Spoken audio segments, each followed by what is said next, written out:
कौन सी गलतियां हैं और किन बातों का आपको ध्यान रखना चाहिए, चाहे आप बैंक में या पोस्ट ऑफिस में कहीं भी एफडी करवा रहे हैं। आज के वीडियो में हम ये सब कुछ जानने की कोशिश करेंगे। सबसे पहली चीज जो आपको चेक करनी चाहिए वो है कंपाउंडिंग फ्रीक्वेंसी। अब जैसे एनएससी में जब आप इन्वेस्ट करते हैं, चाहे वो एफडी नहीं है लेकिन एक टाइप ऑफ एफडी ही है, एनएससी का कंपाउंडिंग फ्रीक्वेंसी पहले हाफ ईयरली था, अब ईयरली है। लेकिन इसी के कंपैरिजन में अगर एक एफडी आपको सेम इंटरेस्ट रेट पर मिलती है तो वो बेटर है, क्योंकि एफडी का कंपाउंडिंग फ्रीक्वेंसी क्वार्टरली होता है। मतलब कहने का ये है कि 7% पर एक एफडी बैंक आपको ऑफर कर रहा है जिसकी कंपाउंडिंग फ्रीक्वेंसी हाफ ईयरली है। दूसरा बैंक अगर 6.95% पर एफडी ऑफर कर रहा है लेकिन कंपाउंडिंग फ्रीक्वेंसी उसकी क्वार्टरली है, तो डेफिनेटली आपको 4-5 साल बाद जो 6.95% वाली एफडी है वो बेटर रिजल्ट्स प्रोड्यूस करके देगी, वही आपके लिए फायदेमंद। आपने 1 लाख रुपए की एफडी करवाई जिस पर आपको 7% ब्याज मिलता है, जो कि क्वार्टरली कंपाउंडिंग है और आपको मैच्योरिटी के साथ ही वो सारा ब्याज मिलेगा।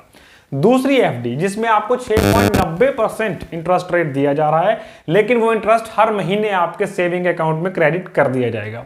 तो इस केस के अंदर भी 6.90% वाली एफडी 7% वाली एफडी के मुकाबले में आपके लिए ज्यादा फायदेमंद है। तो मान लीजिए आपने 5 साल की एफडी करवाई थी और 2 साल बाद प्रीमेच्योर कर लेते हैं, तो 2 साल का जो इंटरेस्ट रेट है वो इंटरेस्ट रेट पे कर देते हैं। लेकिन कुछ बैंक्स के रूल्स के मुताबिक जितने समय के लिए आपने एफडी रखी है उस समय का जो रेट ऑफ इंटरेस्ट एप्लीकेबल है उससे 1% कम रेट ऑफ इंटरेस्ट आपको ऑफर किया जाएगा। कुछ बैंक्स थोड़े समय के लिए, जब आप 15, 20, 25 दिनों के लिए एफडी रख के प्री मैच्योर कर लेते हैं, तो कुछ सेविंग्स का रेट ऑफ इंटरेस्ट देते हैं, कुछ वो भी नहीं देते। तो प्री मैच्योरिटी की ऑप्शंस क्या हैं ये जरूर आपको चेक करना चाहिए। नंबर 4, आपको ये भी चेक करना चाहिए कि आप जो एफडी करवाने वाले हैं वो कॉलेबल है या नॉन कॉलेबल। इसके बारे में पहले हमने एक वीडियो ऑलरेडी बनाया हुआ है। कॉलेबल एफडी को आप प्री मैच्योर कर सकते हैं, लेकिन नॉन कॉलेबल एफडी, हालांकि उसका रेट ऑफ इंटरेस्ट थोड़ा सा ज्यादा होता है, पर उसे आप प्री मैच्योर नहीं कर सकते। डेथ केस के अलावा या कोर्ट ऑर्डर के अलावा नॉन कॉलेबल एफडी आप प्री मैच्योर नहीं कर सकते। आपको यह जरूर चेक करना है कि आपका टीडीएस कब काटा जाएगा। अगर आप किसी प्राइवेट कंपनी के अंदर फिक्स डिपॉजिट कर रहे हैं तो वहां टीडीएस 5,000 सालाना इंटरेस्ट के ऊपर काट लिया जाता है। यही अगर आप बैंक या पोस्ट ऑफिस में करने वाले हैं तो आजकल 40,000 इंटरेस्ट अगर सालाना आपका हुआ तो उसके बाद टीडीएस काटा जाता है। सीनियर सिटीजन के लिए टीडीएस की लिमिट 50,000 है। इन सब चीजों का आपको ध्यान रखना चाहिए। टीडीएस जो कट जाता है आपका, मान लीजिए फर्स्ट क्वार्टर में जो टीडीएस कट गया, उस कटे हुए टीडीएस के अमाउंट पर पूरा साल आपको कोई ब्याज नहीं मिलने वाला है। तो उससे आपकी जो नेट प्रोडक्टिविटी है एफडी की, जो इंटरेस्ट का आउटपुट निकल के आएगा, उस पर अच्छा खासा इफेक्ट पड़ सकता है। और अगर आप आईटीआर नहीं भरते हैं तो आपके लिए झंझट भी है कि 15G 15H देंगे। तो टीडीएस के क्लॉज को जरूर आपको चेक करना चाहिए। 5 साल के लिए अगर पोस्ट ऑफिस में आप एनएससी में डिपॉजिट कर रहे हैं या उसके कंपैरेटिवली सेम रेट पर सेम बाकी कंडीशंस के साथ आप बैंक में डिपॉजिट करते हैं तो डेफिनेटली एनएससी बेटर है, क्योंकि वहां टीडीएस का क्लॉज नहीं है।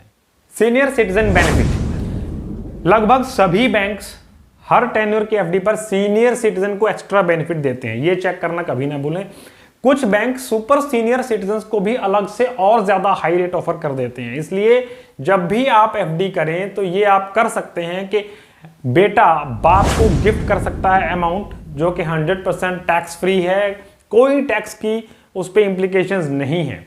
और फादर अगर वो सीनियर सिटीजन हैं तो अपने नाम से उस एफडी को करवा के उस पर extra rate of interest earn कर सकते हैं। तो ये 100% टैक्स सेविंग का स्ट्रक्चर है, टैक्स मैनिपुलेशन या टैक्स एवेजन इसके अंदर नहीं है, ये लीगल है। एक बहुत इंपॉर्टेंट पॉइंट है स्पेशल एफडी। आमतौर पर हम क्या देखते हैं कि जब कम दिनों के लिए हम एफडी करवा रहे हैं तो रेट ऑफ इंटरेस्ट हमें कम मिलता है, जितने हम ज्यादा दिनों के लिए करवाते हैं उतना रेट ऑफ इंटरेस्ट हमें ज्यादा ऑफर किया जाता है। लेकिन आजकल ऐसा नहीं है। हो सकता है किन्हीं बैंक्स के अंदर 3 साल का रेट ऑफ इंटरेस्ट 7% है, 3.5 साल का 7.5% है, लेकिन आप 4 साल की एफडी या 5 साल की एफडी करवाते हैं तो रेट ऑफ इंटरेस्ट आपको 6.70% या 6.80% ऑफर किया जाए। तो ये थ्योरीज पुरानी हो गई हैं कि जितने लंबे समय के लिए इन्वेस्ट करेंगे उतना आपको ज्यादा रेट ऑफ इंटरेस्ट ऑफर किया जाएगा। हालांकि इसके बीच में एक और चीज आती है, स्पेशल एफडी। कुछ बैंक्स का पैटर्न आजकल ये हो गया कि थोड़े समय के लिए वो एक स्पेशल एफडी ऑफर करते हैं। स्पेशल एफडी जैसे पीछे पीएनबी ने ऑफर किया, यूनियन बैंक ऑफ इंडिया का चल रहा है, एचडीएफसी की है, हमने बहुत सारे वीडियोस डाले हुए हैं। स्पेशल एफडी यानी जैसे पीएनबी का एफडी था 444 डेज का एफडी। अब आप 443 डेज की एफडी करवाएंगे, उस पर भी रेट ऑफ इंटरेस्ट कम है। 445 डेज या उससे ज्यादा की करवाएंगे, उस पर भी रेट ऑफ इंटरेस्ट कम है। सिर्फ पर्टिकुलर 444 डेज की एफडी करवाने पर आपको ज्यादा रेट ऑफ इंटरेस्ट ऑफर किया जा रहा है। ये शॉर्ट टर्म की स्कीम्स आमतौर पर बैंक ऑफर करते रहते हैं, इसलिए सिर्फ इस पर ना जाएं कि 1 साल की एफडी करवानी है या 2 साल की। हो सकता है 365 दिनों की यानी 1 साल की एफडी का रेट ऑफ इंटरेस्ट आपको कम मिल रहा हो और 363 दिनों की 360 दिनों की एफडी का रेट ऑफ इंटरेस्ट आपको बेटर ऑफर किया जा रहा हो। इस चीज को चेक करना जरूरी है। टेन्योर की अगर बात करें, अगर आप मान लीजिए 4 साल से 5 साल के बीच में एफडी करवाना चाहते हैं, यानी लगभग 4.5 पौने 5 साल की, उसका रेट ऑफ इंटरेस्ट आपको 7% ऑफर किया जा रहा है। लेकिन वहीं आपको 5 साल की एफडी का रेट कुछ 0.10 या 0.20% कम ऑफर किया जा रहा है, तो वो बेटर है आपके लिए। कम रेट वाली एफडी यहां बेटर रहेगी, बिकॉज 5 साल की एफडी टैक्स सेवर एफडी होती है। तो जिन लोगों की टैक्स ब्रैकेट हाई हैं, उन्हें इसके अंदर रिबेट चाहिए, वो डेफिनेटली 5 साल की एफडी के अंदर इन्वेस्ट करें। ज्यादा ब्याज के लालच में कई बार हम सेफ्टी को कॉम्प्रोमाइज कर देते हैं। स्मॉल फाइनेंस बैंक्स आमतौर पर ज्यादा रेट ऑफ इंटरेस्ट ऑफर कर रहे हैं। जहां आपको एक समय सीमा के अंदर SBI 6%, 6.5% ब्याज दर देता है, वहीं पर आपको स्मॉल फाइनेंस बैंक 9.5-10% तक ब्याज दे देता है। लेकिन आपको यह बात समझनी चाहिए कि अगर ज्यादा रेट ऑफ इंटरेस्ट मिल रहा है तो कहीं ना कहीं उसके अंदर रिस्क ज्यादा है। रिस्क जब हम बोल रहे हैं उसका भाव ये नहीं है कि स्मॉल फाइनेंस बैंक्स डूब जाएंगे, लेकिन रिस्क तो फिर भी है। SBI bank, HDFC bank, union bank of India, Punjab national bank, ये जितने बड़े इंस्टीट्यूशंस हैं जो इनका एस्टेब्लिशमेंट है, इनके डूबने के चांसेस और एक स्मॉल फाइनेंस बैंक के डूबने के चांसेस, इनमें जो डिफरेंस है वो आप क्लियर कट समझ सकते हैं।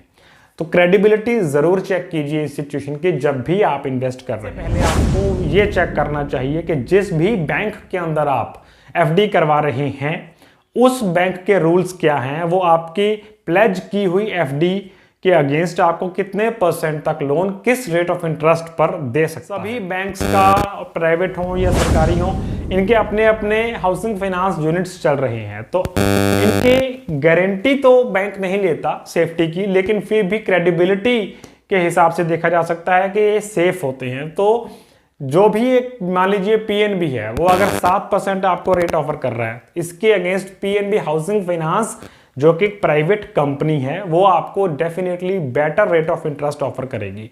तो इस चीज को जरूर चेक कर लेना चाहिए। हालांकि TDS के रूल्स बैंक में और PNB के हाउसिंग फाइनेंस में अलग अलग होंगे, फिर भी आपको रेट ऑफ इंटरेस्ट उसके अंदर बेटर ऑफर किया जाएगा। ये हम सब जानते हैं कि बैंक अगर डूबता है तो आपको 5 लाख रुपए तक की इंश्योरेंस मिलती है, यानी पर इंडिविजुअल 5 लाख रुपए तक आपके सेफ हैं। उससे ज्यादा कोई सरकार, कोई बैंक आपको नहीं दे सकता, बैंक दिवालिया होने की कंडीशन में।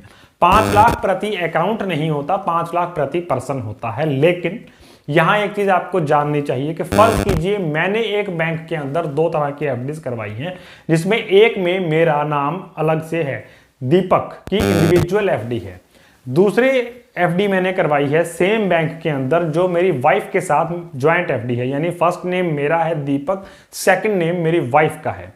तो अगर बैंक डूब जाता है तो मुझे पहली वाली एफडी मान लीजिए वो 8 लाख की है, तो उसमें से 5 लाख मेरा सिक्योर है, और दूसरी एफडी मान लीजिए वो 10 लाख की है, तो उसमें से भी मुझे 5 लाख अलग से इंश्योरेंस मिलेगी, यानी टोटल मेरा इंश्योरेंस हो गया 10 लाख रुपए का। यहीं अगर दोनों एफडीज मैंने सिर्फ अपने इंडिविजुअल नेम पर करवाई होती तो मुझे केवल 5 लाख रुपए ही मिलते। तो एफडी आपको इंडिविजुअल या ज्वाइंट सेफ्टी के पॉइंट ऑफ व्यू से ये मानकर चलना चाहिए कि अलग अलग कैपेसिटी के अंदर, यानी एक इंडिविजुअल कैपेसिटी, एक ज्वाइंट कैपेसिटी, अलग अलग कैपेसिटीज के अंदर करवानी चाहिए, वो बेटर रहता है। मोड ऑफ ऑपरेशन, एफडी का जब भी हम फॉर्म फिल करते हैं हम ईदर और सर्वाइवर, 90% केसेस के अंदर ईदर और सर्वाइवर पर क्लिक कर देते हैं, लेकिन हम उसके मायने नहीं जानते। उसमें बहुत सारे ऑप्शंस होते हैं, ईदर और सर्वाइवर, एनीवन और सर्वाइवर, फॉर्मर और सर्वाइवर, लेटर और सर्वाइवर। तो इन सब के क्या मतलब हैं, किस पे आपको टिक लगाना चाहिए, किस पे नहीं लगाना चाहिए, इसके बारे में एक डिटेल्ड वीडियो हमारा ऑलरेडी चैनल पर अवेलेबल है। उस वीडियो का लिंक आपको डिस्क्रिप्शन में मिल जाएगा। दोस्तों आज के वीडियो में इतना ही। अगर आपके कोई सवाल हैं तो नीचे कमेंट बॉक्स में जाकर पूछ सकते हैं। ऐसे ही रेगुलर अपडेट्स पाने के लिए चैनल को सब्सक्राइब करें, वीडियो को लाइक करना ना भूलें। देखते रहें डिफरेंट मूड्स। Thank you.